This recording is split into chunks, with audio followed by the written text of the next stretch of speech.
you can have bad apples that can give an entire agency a bad name. But let's bring back Democratic Congressman Jared Moskowitz, a member of the House Oversight Committee, who also served as Director of Emergency Management under Governor DeSantis.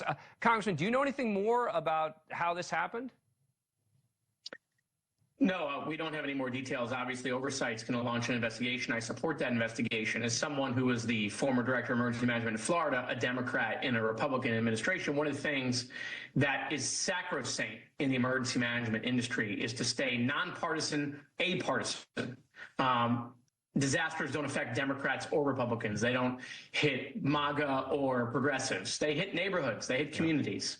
They hit all people. And this sort of stuff feeds into the worst things that people think about government in general. And while we're entering the most partisan times, the most divided times, people have lost faith in their institutions, FEMA needs to stay out of that. They have to stay out of that. Watching colleagues of mine, using misinformation, talking about weather machines, trying to make FEMA partisan. We cannot allow disasters and disaster response to become partisan. We have to fight to keep it nonpartisan. So we should call it out when it happens on both sides to make sure that we're telling the truth. And it was important in North Carolina to do that, and it's just as important to do here. What happened in Florida is unacceptable. We could not have Americans not getting care based on their political affiliation. Congressman, the supervisor, Washington, spoke to the Washington Examiner, actually, and she says she let her supervisors know specific streets we could not do because of hostile political encounters.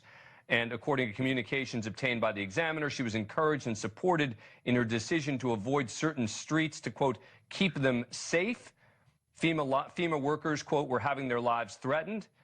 And then the report goes on to say several of these hostile encounters are documented in the media.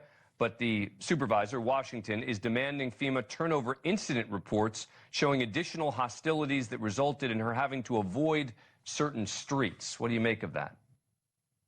We'll have to see the evidence, okay, of that, if there were individual hostilities, and that should have been reported.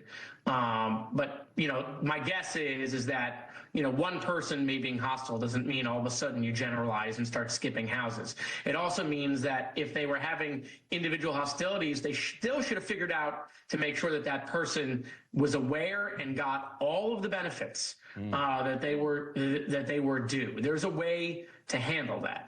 And so this instance, the way it went down, I applaud the administrator for firing the person immediately. That was the right decision.